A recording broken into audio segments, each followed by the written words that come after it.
और चलिए अब आपको सीधे लिए चलते हैं इंदौर, जहां इंदौर की विधानसभा 5 में कांग्रेस के राष्ट्रीय महासचिव प्रियंका गांधी पहुंची हुई हैं।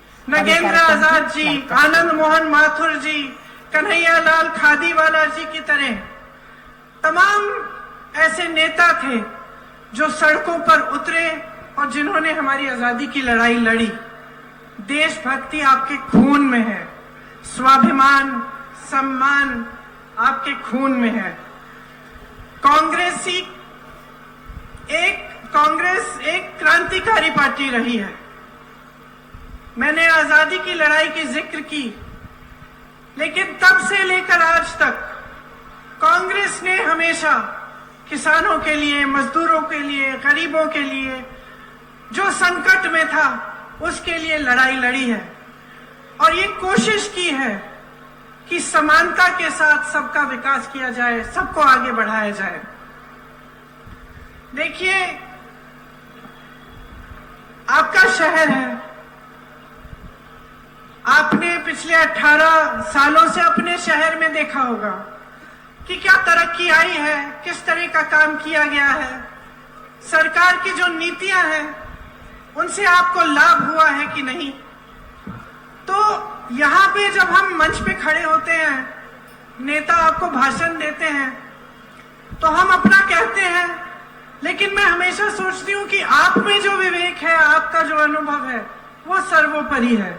हम कुछ भी कहें, उसकी तुलना आप अपने जीवन के अनुभव से करें और अपनी जागरूकता से गहराई में उसको समझने की कोशिश करें।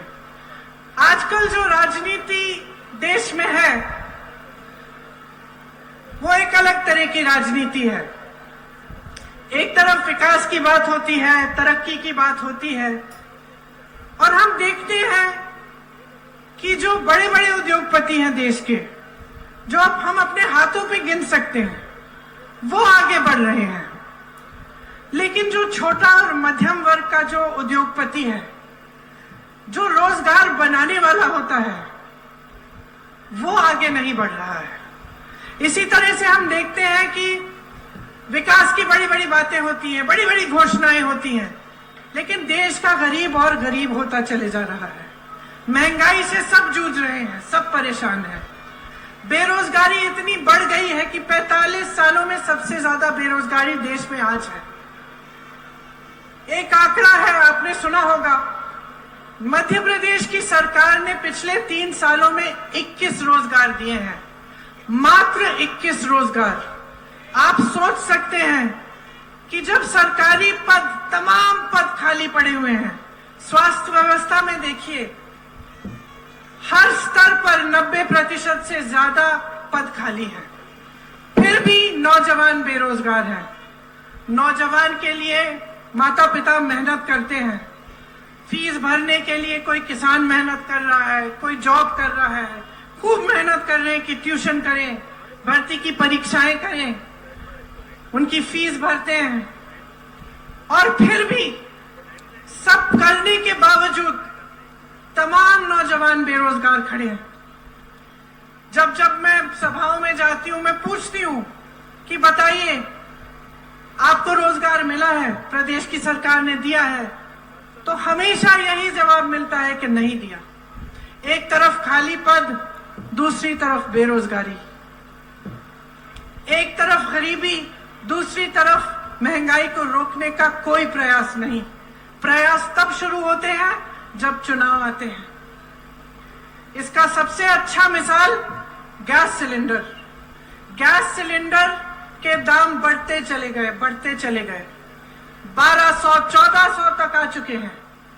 चुनाव आने वाला है, 2 महीने पहले इन्होंने इसको 400 रुपए कर दिया।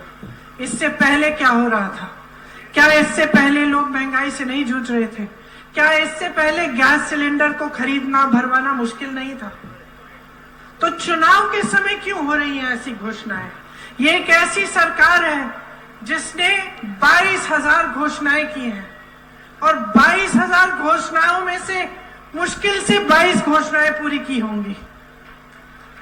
तो आप अपनी आंखों के सामने देख रहे हैं कि सरकार किस तरह से चल रही है, कि 18 सालों में इंदौर की कितनी तरक्की हुई है या नहीं हुई है, कि पिछले 3-3.5 सालों में सिर्फ 21 रोजगार दिए हैं।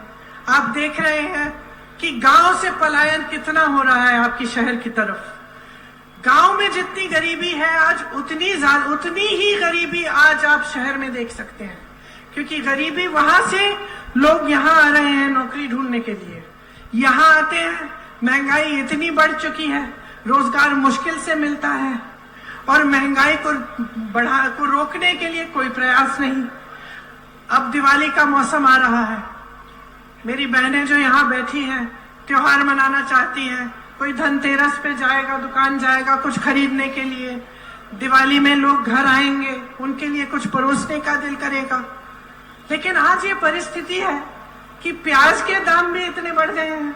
मैंने अपनी पिछली सभा में बोला कि एक समय था जब मोदी जी कहते थे, वर्ल्ड कप था उस समय, मोदी जी कहते थे, उन्होंने शायद कहा कि देखेंगे सचिन की पहले सेंचुरी होगी या प्याज की सेंचुरी होगी।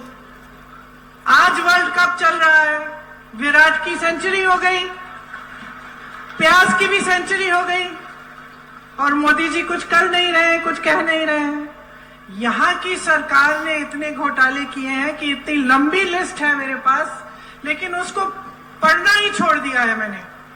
पहले जब मैं यहाँ मध्य प्रदेश सभाओं में आती थी तो सारा पढ़ती थी, कौन से शिक्षक भर्ती में घोटाला, इधर घोटाला, उधर घोटाला, लंबी तमाम लिस्ट थी।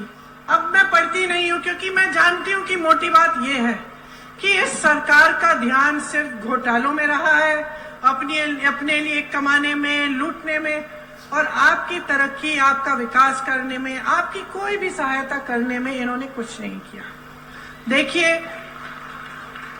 आज की राजनीति ऐसे हो चुकी है कि हमारी उम्मीदें भी घट चुकी हैं।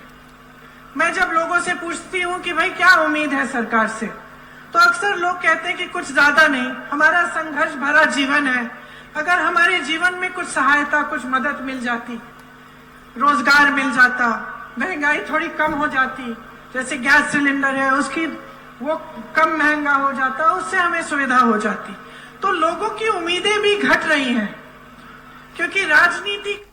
और इसी के साथ बुलेटिन में इतना ही। कुछ और खबरों के लिए देखते रहिए स्वराज एक्सप्रेस।